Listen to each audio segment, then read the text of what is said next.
Alright, to start I'm using Smashbox Photo Finish Primer Oil and spreading that with my clean hands mostly around the outside of my face. It is really moisturizing, so it's great for my skin in these cold winter months. I'm then going in with e.l.f.'s Poreless Primer in my T-zone, so under my eyes, a little bit more on my forehead and nose, my chin, and my upper lip, just to fill in any pores and give myself a smooth start for my foundation. Then using my flat foundation brush and L'Oreal's True Match Lumi foundation in the shade Warm, I'm pumping that onto my brush and then dabbing around the outside of my face. When I blend, I am also going to blend more so on the outside of my face and my chin, a little bit on my nose, but I don't want to get any of that product under my eyes just because I will be taking care of that later. With concealer, I don't need the extra layers and makeup there. It will only make it cakey. Next is color correcting. I am using the green shade to cover up any spots that I see, any redness or blemishes on my skin.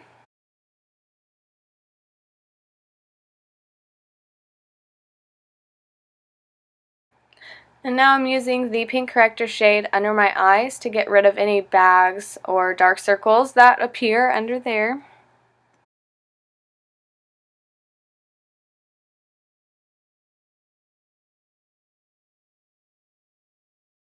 Now using a damp beauty blender, I am smoothing all of that out just a little bit. Not completely, just enough so that when I cover it up it doesn't add any more texture. And now I'm going in with the same foundation and brush that I used before over all of those green spots that I covered. I decided to use a foundation rather than a concealer because it gives a little bit of a smoother finish when you don't need a whole lot of coverage, which I don't think that I did.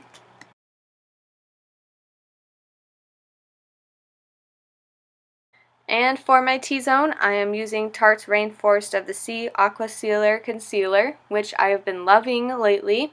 3 dots under the eye, little on my nose, and in my T-zone. Keeps everything nice and bright and moisturized, which is perfect for people like me who have dark circles and under eye bags.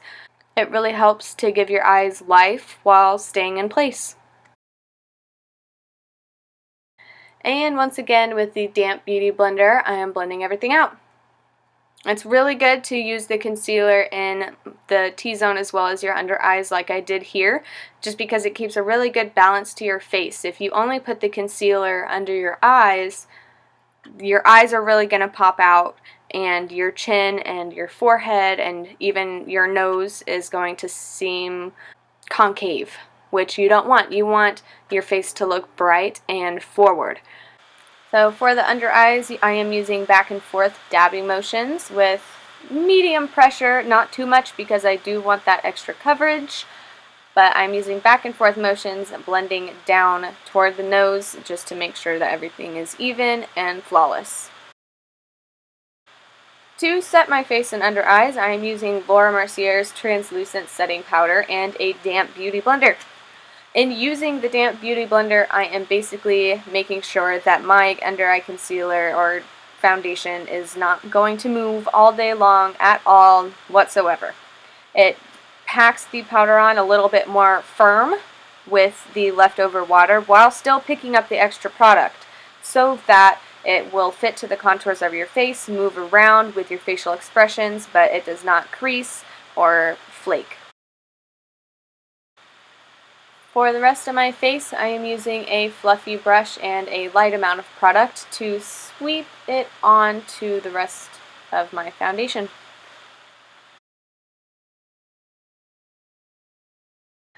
For contour, I am using Kat Von D Shade and Light palette. The middle shade there is what I'm using today. To carve out my jawline and cheekbone, I follow the underside of my cheekbone. Some people create their own line to make their jaw look a little bit different or their cheekbones a little higher, lower, but I follow my natural line. So, as you can see, I'm starting toward the middle of my cheek, blending upwards, always upwards, to give your face that lifted effect. And now with a fluffier stipple brush, I am blending some on my forehead, which ends up getting covered with my hair, so I don't focus too much on that, but I do contour just a little bit to give that even shadow effect, as well as the outside of my nose just a little bit, because I don't like to contour my nose all that much either. But just to keep everything nice and even, I do go in a little bit and dust a little bit on there, as well as under my jawline. To give myself nice rosy cheeks, I am using Too Faced blush in the shade Peach Beach. One tip for blush is to not bring it closer to your nose or your mouth than the inner part of your corneas. I do this because I like a very natural blush look. I don't like to be very doll-like or porcelain, but if you are going for that effect and you like to look that way and use that technique, then you go for it and you rock it, and hey, more power to you.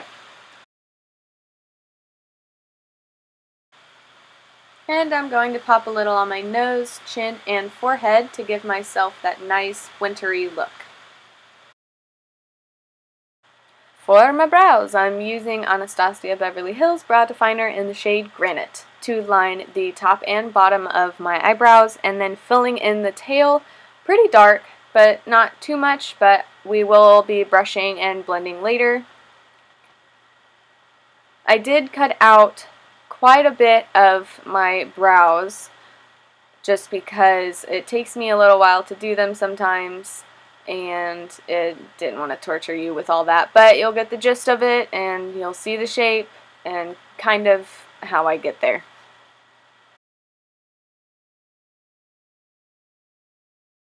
To fill the inner portion of my eyebrows, I am creating a line on the bottom, filling in where I want my eyebrow to start, obviously, and then turning the pen sideways and using upward small strokes to create lines, which will give the eyebrow a little bit more of a natural look. And then after I get everything the way that I like, I use a Q-tip and sharpen up the outer parts of my eyebrows to give it a little more of a pointy effect. And these are the finished brows, yay!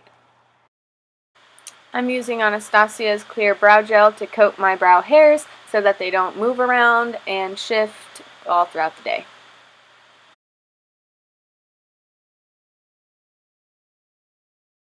To prime my eyelids, I'm using NYX's Eyeshadow Base. It's just a natural tone base to put on your eye so that your eyeshadow does not move or crease all day long. First, I'm using Morphe's 35P palette and using this very nude shade to blend all over the top of my crease and above it with this fluffy brush. What this does is it gives a nice base for the rest of the foundation to help blend. Then, using that pink shade, I am putting that basically in the same place, blending upwards but not quite as high as that orange shade, and following my crease with a darker shade underneath that one and a pointed blending brush. I'm going a little deeper into the crease, giving it a little more dimension and preparing for the darker tones that I'm going to use. And now with this dark brown shade and flat brush, I am creating a little bit more of a wing to my shadow and bringing it into the outer part of my crease just a little bit to create some more dimension and darken it up. Now with that darker burgundy color, I am blending out what I just put in my crease, that brown. I really wanted to keep with the burgundy pink shades. I wanted to stay very warm. So I'm blending that out using circular motions, again adding some more dimension. And going back with the pointed fluffy brush, I am blending everything out so that there aren't any harsh lines and everything flows seamlessly and gradient. And again with my super fluffy brush, just because you can never be too safe. Going back to the shadow base, I'm packing that only onto my eyelid. What this does is it creates a nice cut crease look to pack a shadow on, as well as creating another tacky base to hold the shadow and make it vibrant. Now going into my Urban Decay Full Spectrum palette, I'm using the shade 100 and packing that on top of that primer that I just applied.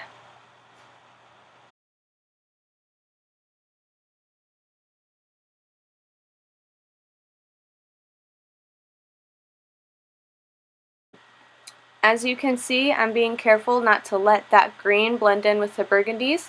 I do want this to be pretty cut crease and not blended onto the eyelid.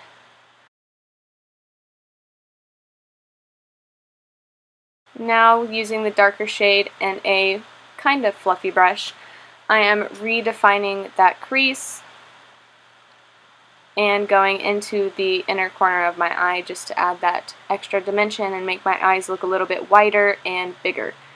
And then packing on some more of that green shade because it wasn't dark enough before. Now I am cleaning up that crease and creating the line that I want my shadow to take using a cotton swab. And for my under eyes, I'm using this light pink shade to put all over my under eye to act as a transitional color for whatever I'm going to use later on.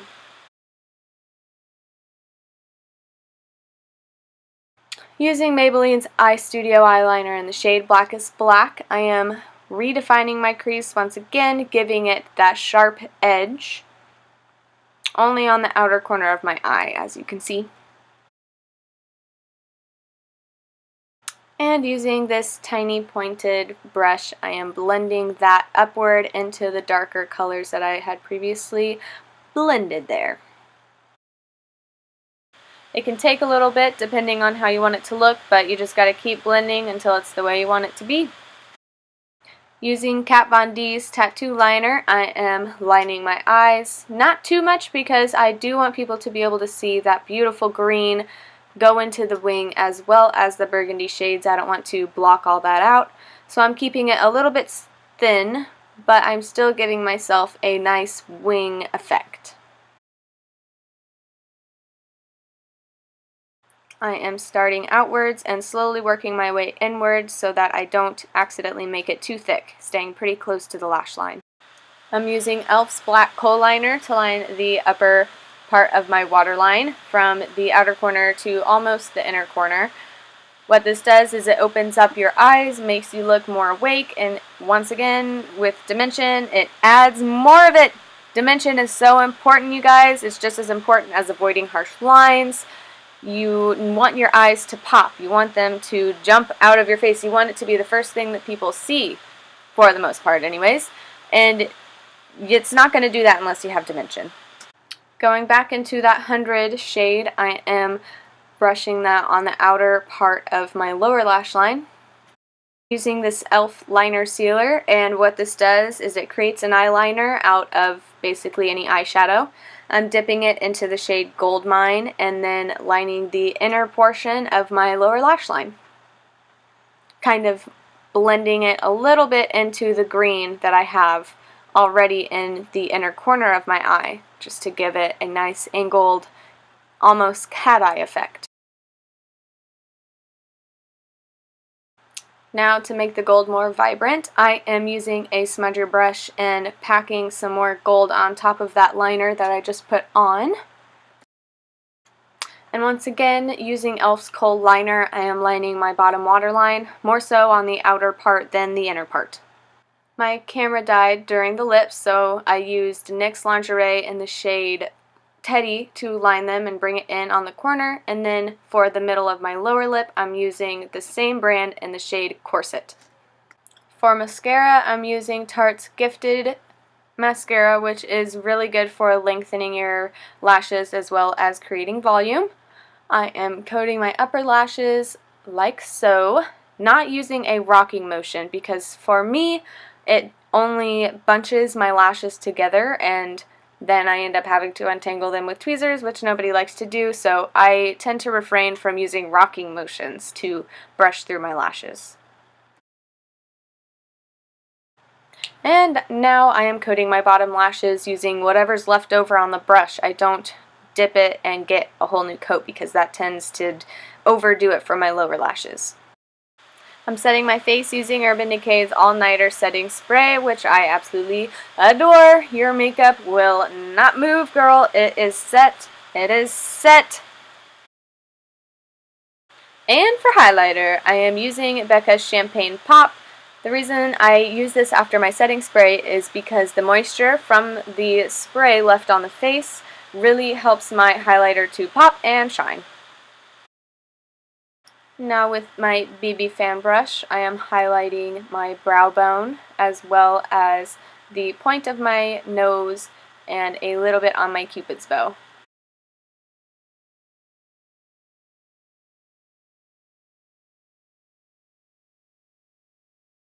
I really hope you all enjoyed watching this video. I surely enjoyed making it. If you like what you see, subscribe to my channel and I will have more for you later.